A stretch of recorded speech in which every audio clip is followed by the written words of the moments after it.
캄보디아 땅에 처음 단기 선교를 가면서 방문하고 싶은 곳이 있었어요. 프놈펜 근교에 있는 킬링 필드였습니다. 킬링 필드에 가서 보면 가장 먼저 눈에 들어오는 것이 그 입구 들어가자마자 보이는 높은 탑입니다. 멀리서는 잘 몰라요. 근데 가까이 가서 보면 정말 충격적이에요. 1970년대 크메르루즈 정권 시절 킬링필드에서 살해에 당한 수많은 사람들의 해골이 그 탑 안에 층층이 가득 채워져 있는 거예요. 그 당시 무려 200만 명에 가까운 사람들이 무참하게 살해에 당했다고 해요. 그러니까 국민의 3분의 1이, 캄보디아 전 국민의 3분의 1이 그리 되었으니 살아남은 캄보디아 사람들 안에 상처가 여전히 크겠다라는 그런 생각이 들어요. 가족이나 가까운 사람들 중에 반드시 피해자가 있는 거죠. 희생자가 있는 거예요. 절망이 그들의 삶을 뒤덮었던 거죠. 그래서 그 당시 사진들을 보면 사람들의 표정이 없어요. 오랜 세월이 흘러서 회복된 것처럼 보이지만 아직도 그 상처의 흔적들이 곳곳에 남아 있습니다. 거기에다가 이 캄보디아를 절망에 빠뜨렸던 이 비극적인 역사에 대한 책임을 단지 몇 사람에게만 전가하고 잔존 세력들은 여전히 호가호위하고 있기 때문인 거죠. 이것은 캄보디아뿐만 아니라 어느 곳이라도 마찬가지인 것 같아요. 사람들은 대부분 절망을 덮고 갈 뿐이지 절망에서 사람들을 회복시킬 수 없기 때문입니다. 우리 주변을 둘러봐도 뉴스를 통해서 접하는 여러 이야기들을 통해서도 우리가 좀 보게 되죠.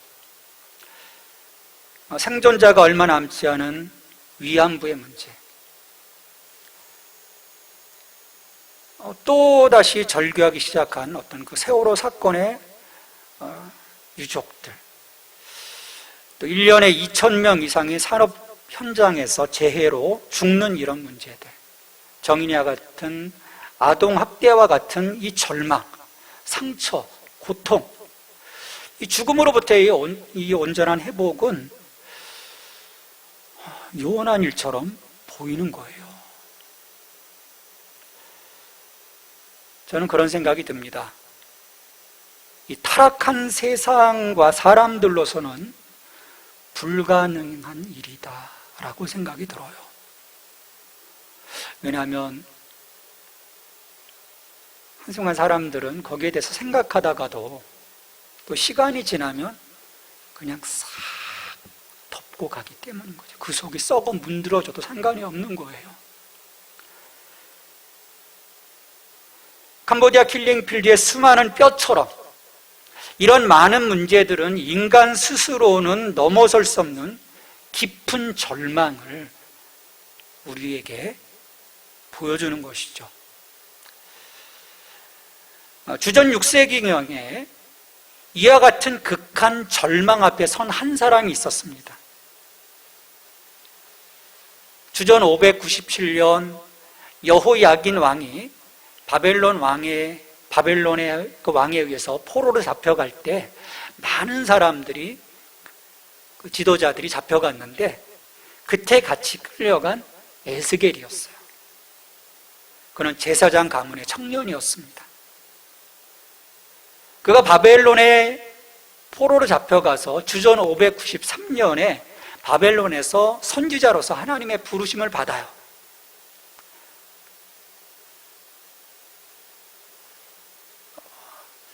초기에 그가 전했던 그 하나님의 예언은 지극히 절망적인 것들입니다.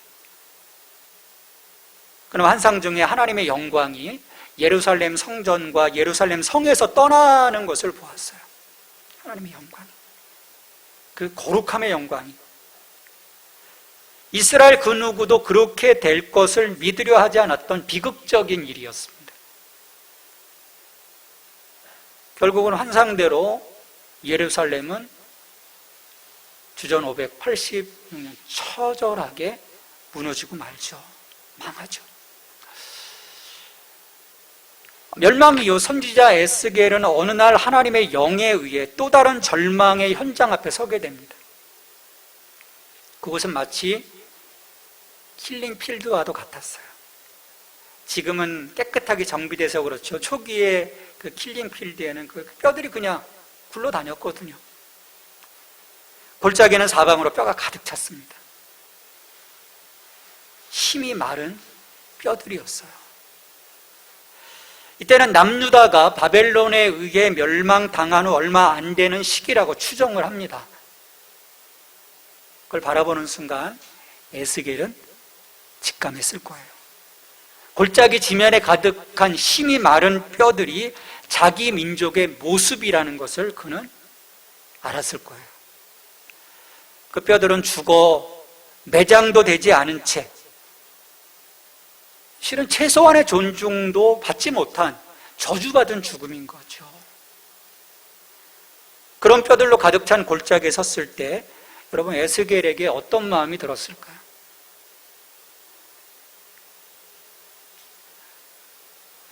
찢어지는 그 아픔이 그 마음을 파고 들어왔을 거예요. 착잡한 심정으로 이 뼈를 바라보고 있던 에스겔에게 하나님이 묻습니다. 인자야, 이 뼈들이 능히 살 수 있겠느냐? 하나님께서 지금 말도 안 되는 질문을 에스겔에게 하시는 거예요.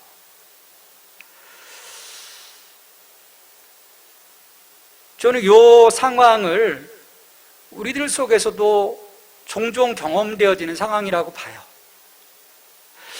우리가 살아가는 지금도 하나님은 말도 안 되는 상황 속에서 우리의 믿음을 실은 요구하실 때가 있어요.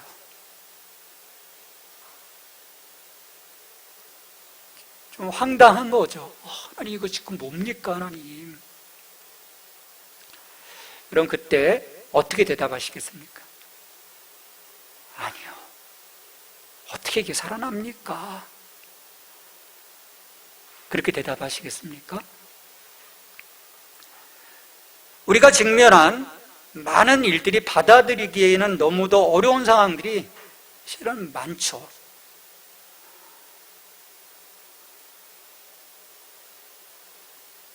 도저히 용납할 수 없는.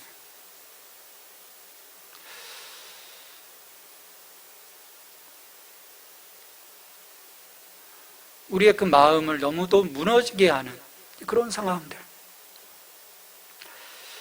그런 상황들이 실은 계속 다가와요. 자, 이런 질문 앞에 에스겔이 얼마나 난감했겠어요. 그래도 지혜롭게 대답합니다. 주 여호와여, 주께서 아시나이다. 인간의 상식으로는 그 답은 자명한 거예요. 어떻게 죽어 오래된, 정말 말라 비틀어진 이 뼈가 살아날 수 있겠습니까? 그래도 에스겔은 아니요라고 말하지 않았어요. 불가능한 일이긴 하지만 불가능을 넘어 그 뼈들을 살릴 수 있는 분이 하나님이시기에 에스겔은 하나님이 아십니다라고 대답한 거예요. 왜냐하면 우리 신명기 말씀에서 이 말씀, 죽음과 생명의 주가 되시는 하나님에 대해서 말씀하고 있거든요. 그러니까 최소한의 하나님이 어떻게 하실 수도 있겠다라고 하는 최소한의 믿음이 그 안에 있었던 거죠. 신명기 32장 39절에 보면 이제는 나 곧 내가 그인 줄 알라. 나 외에는 신이 없도다. 나는 죽이기도 하며 살리기도 하며 상하게도 하며 낫게도 하나니 내 손에서 능히 빼앗을 자가 없도다. 이 말씀을 의지해서 이제 실은 주님이 아십니다. 여러분, 이 에스겔의 이 대답을 보면요, 하나님이 여러분에게 어떤 그 곤란한 질문을 하시면 고민할 이유가 없는 거예요. 여기 정답이 있어요. 에스겔의 대답을 하시면 돼요. 주님께서 아십니다. 자, 이때 하나님께서 에스겔에게 심히 마른 뼈들을 향해서 하나님의 말씀을 대언하도록 명령하십니다. 4절 말씀이에요. 또 내게 이르시되 너는 이 모든 뼈에게 대언하여 이르기를 너희 마른 뼈들아 여호와의 말씀을 들을지어다. 자, 성경에 보면 여러 죽은 사람들을 살리는 장면들이 나와요. 자, 그때 보면 대부분 죽은 지 얼마 되지 않은 많아봐야 사흘 정도 된 시체들을 명하거나 만져서 살린 것이지 이 말라 비틀어진 뼈를 보고 살아나라고 한 적은 없어요.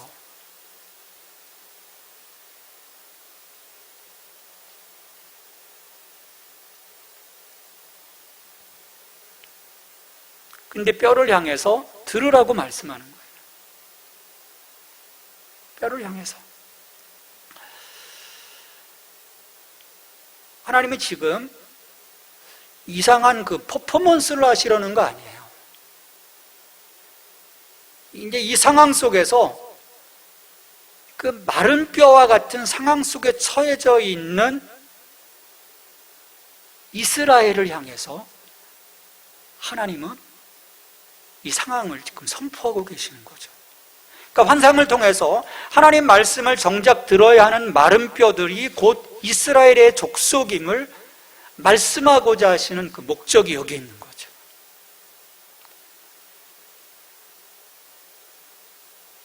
우리 11절에서 하나님은 이 뼈들이 이스라엘 온 족속이라고 말씀을 하십니다. 우리 11절 말씀 보시면 같이 읽습니다. 또 내게 이르시되 인자야 이 뼈들은 이스라엘 온 족속이라. 그들이 이르기를 우리의 뼈들이 말랐고 우리의 소망이 없어졌으니 우리는 다 멸절되었다 하느니라. 그들은 처참하게 바벨론에 유린되었습니다.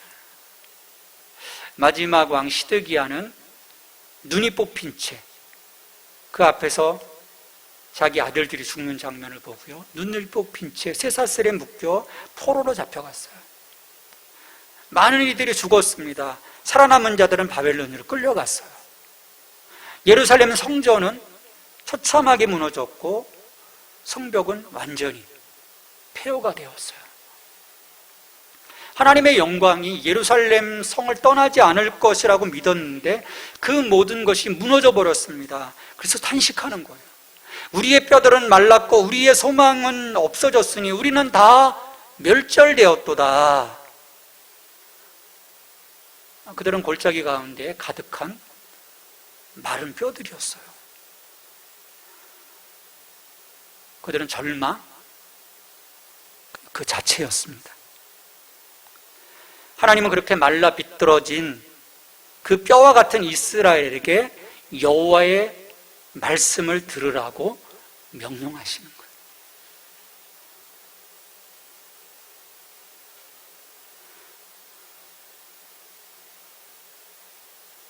마른 뼈에는 들을 끼가 없습니다. 들을 끼가 없는 그 강팍한 심령, 그 절망 속에서 스스로 마른 뼈와 같이 탄식하고 있는 그 이스라엘, 그 이스라엘을 향해서 하나님은 너희들이 다시 내 말을 들어라. 내 말을 들어라. 지금 말씀하고 계시는 거예요. 혹시 여러분들의 삶이 마른 뼈와 같습니까? 소망이 없습니까? 새로운 생명에 대한 기쁨이 없습니까? 아무리 살펴보아도 살아날 수 있는 가능성이 제로라고 여겨집니까? 지금 그렇다면 그 자리에서 우리는 살아계신 하나님의 말씀을 들을 준비가 되어야 해요. 마음의 길을 열어야 하는 거죠. 마른 뼈와 같이 정말 그 심령이 메말라 하나님의 그 말씀을 튕겨보내는 것이 아니라 그 말씀을 흡수할 수 있는 그 준비를 우리가 해야 하는 것입니다. 이스라엘은요, 그들이 망하기 전에 예레미야를 통해서 하나님의 뜻을 지속적으로 말씀하셨지만 그들은 귀담아 듣지 않았어요. 다른 소리를 들었습니다. 다른 이들의 이야기에 귀를 기울였어요. 그들의 마음을 즐겁게 해줄 수 있는, 그들의 마음을 위안해 줄 수 있는 그 소리에 귀를 기울였어요. 너희는 망할 것이다. 바벨론에게 이건 내 뜻이다라고 말씀하신 그 하나님의 뜻을 그들은 듣지 않았어요.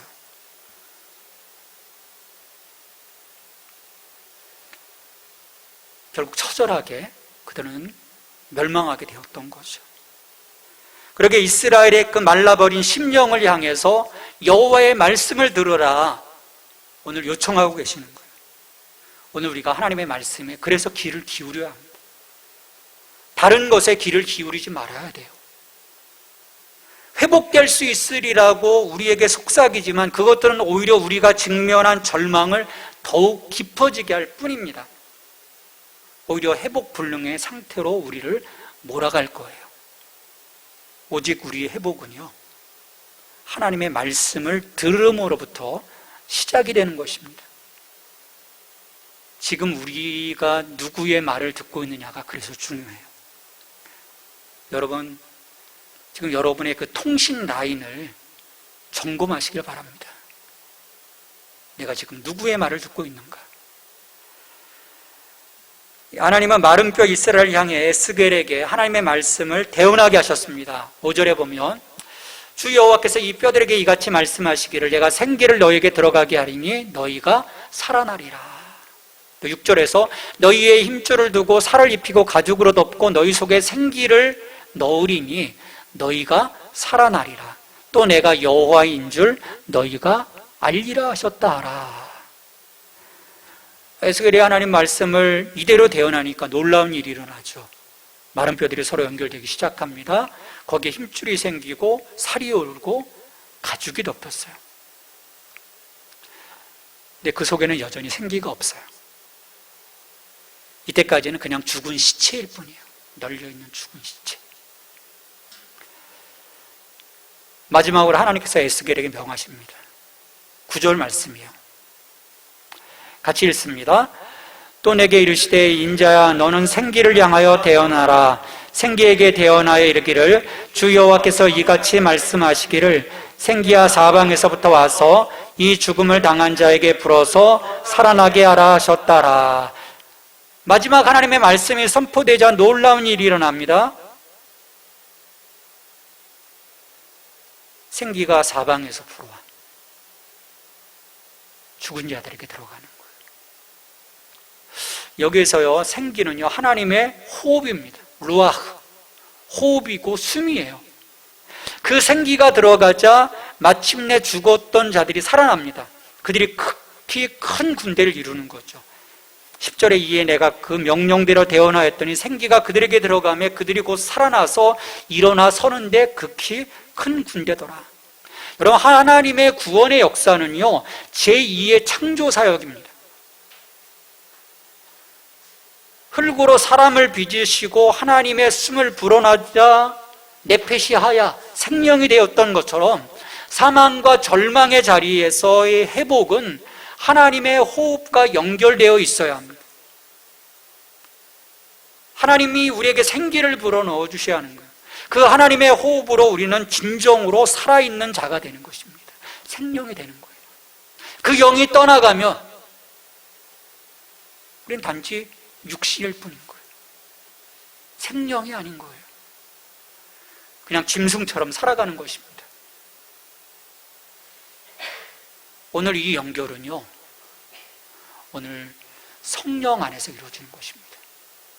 그 하나님의 호흡, 하나님의 그 숨, 그 루하우는 오늘 성령 안에서 오늘 우리들의 삶 속에 계속해서 공급이 되어지는 거예요. 우리 14절 말씀입니다. 내가 또 내 영을 너희 속에 두어 너희가 살아나게 하고 내가 또 너희를 너희 고국 땅에 두리니 나 여호와가 이 일을 말하고 이룬 줄을 너희가 알리라. 여호와의 말씀이니라.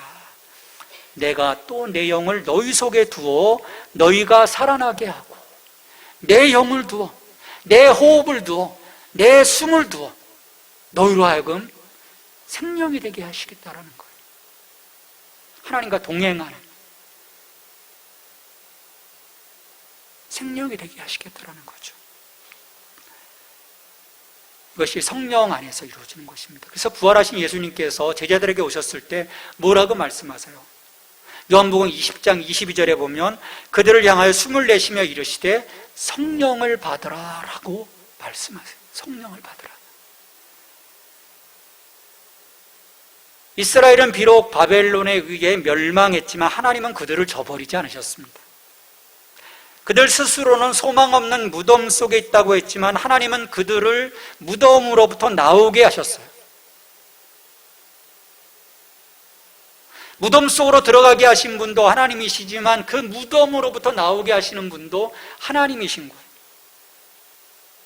12절에서 말씀하십니다. 그러므로 너는 대언하여 그들에게 이르기를 주 여호와께서 이같이 말씀하시기를 내 백성들아 내가 너희 무덤을 열고 너희로 거기서 나오게 하고 이스라엘 땅에 들어가게 하리라.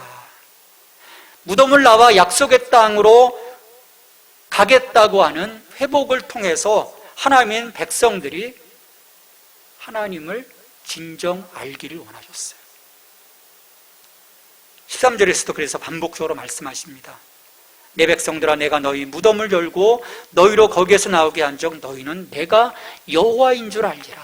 야다. 이젠 알라라는 거예요. 이 회복을 통해서 이 구원의 역사를 통해서 너희가 진정 내가 하나님 됨을 알지어다라고 말씀하는 거예요. 우리는 여전히 안다고 하면서도 그 하나님을 오해하고 말아요. 알지 못하는 거죠. 그 하나님을 알지 못하기에 우리는 여전히 헛다리를 짚는 거예요. 엉뚱한 길로 가는 거죠. 하나님이 나를 외면했다고 헛소리를 하는 거예요. 하나님이 진정 감싸 안아주고 계심에도 불구하고 그 하나님을 알지 못해서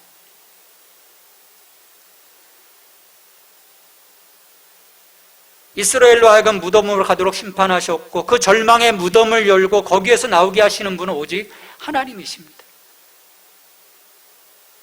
이스라엘 백성들은 그것을 알아야만 했어요. 바벨론에 의해서 들어가는 것이 아니라는 거예요. 내가 했다라는 거죠.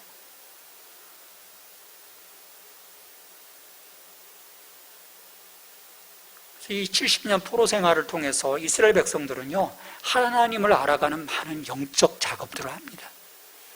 그래서 역사를 다시 기록하게 되죠. 회당을 세워서 진정 하나님을 예배하기 시작을 합니다. 에스겔에게 주신 말씀처럼 이스라엘은 70년의 시간을 무덤과 같은 속에서 보내고 그들의 고국으로 돌아가게 돼요.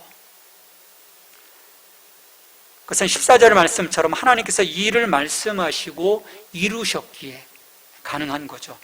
내가 또 너희를 너희 고국 땅에 두리니 나 여호와가 이 일을 말하고 이룬 줄을 너희가 알리라.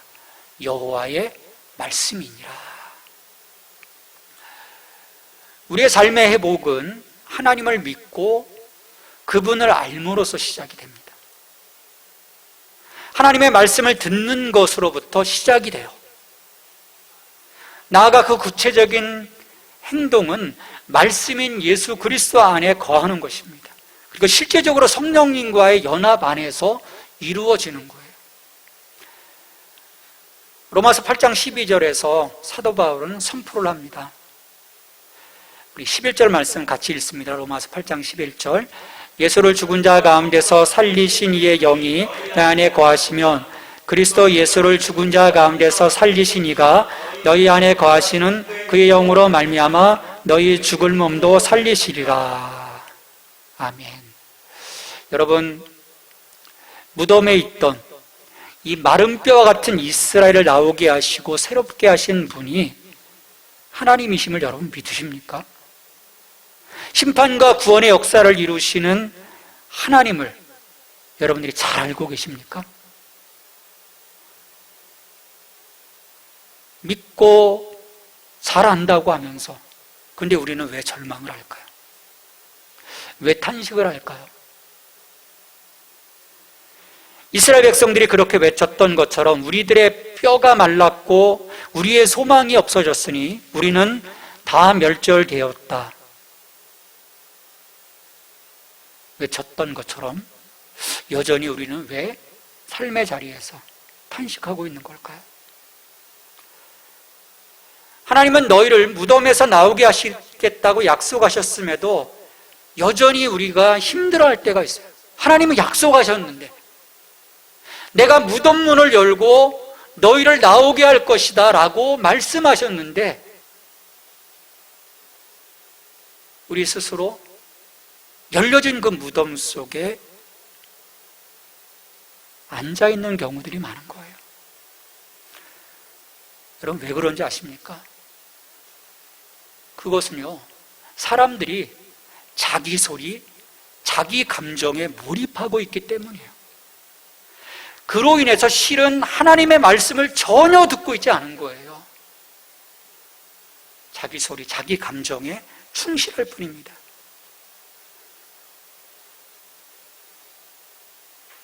그러다 보니 내가 매일 듣는 것 같은데 말씀을 큐티하고 기도하고 예배하고 찬양하고 매일 뭔가 듣는 것 같은데 다 차단되고 마는 거예요.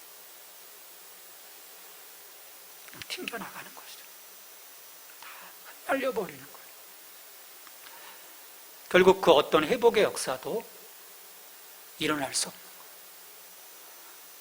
스스로 무덤 문을 닫아버리고 있는데 하나님이 열어주셨는데 나오게 하셨는데 매일 듣는 것 같은데 전혀 듣지 못하는 이들을 향해서 오늘도 주님은 말씀하시는 거죠. 들을 귀 있는 자는 들을지어다. 들을 귀 있는 자는 들을지어다. 여러분 듣지 않으면요 우리는 끝까지 마른 뼈로 살아가게 될 거예요. 생명의 현장이 아니라 죽음의 현장 속에서 그냥 주저앉아 있을 거예요. 말씀하심으로 인해 그 뼈에 살이 붙고 힘줄이 생기고 하나님의 호흡이 불어줘야만 합니다.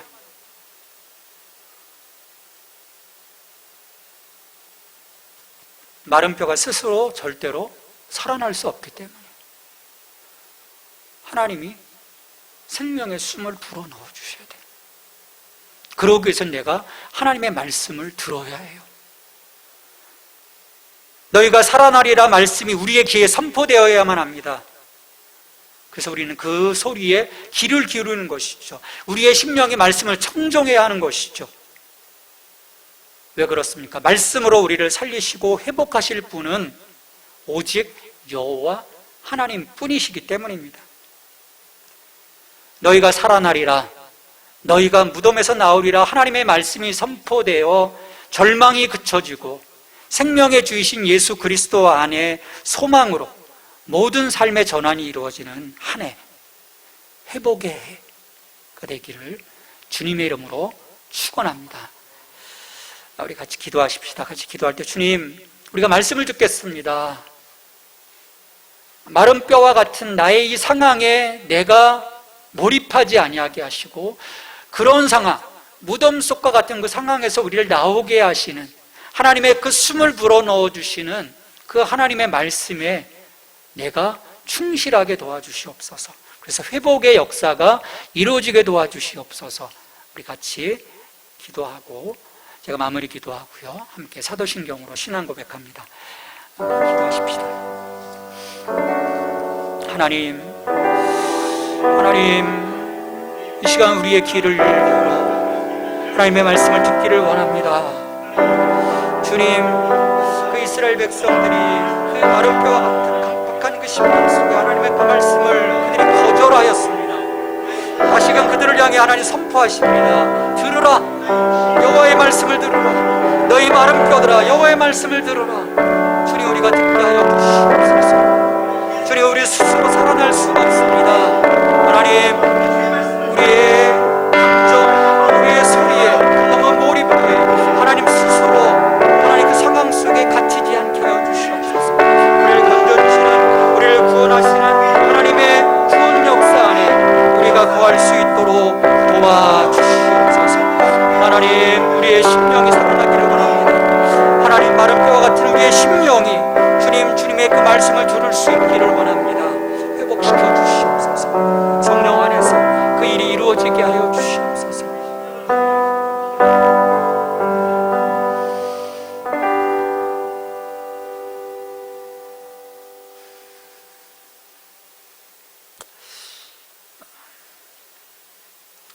하나님, 강팍한 우리들의 심령을 향해 말씀하시는 음성을 이 시간 듣습니다. 너희 마른 뼈들아, 여호와의 말씀을 들을지어다. 주님, 듣게 하여 주시옵소서.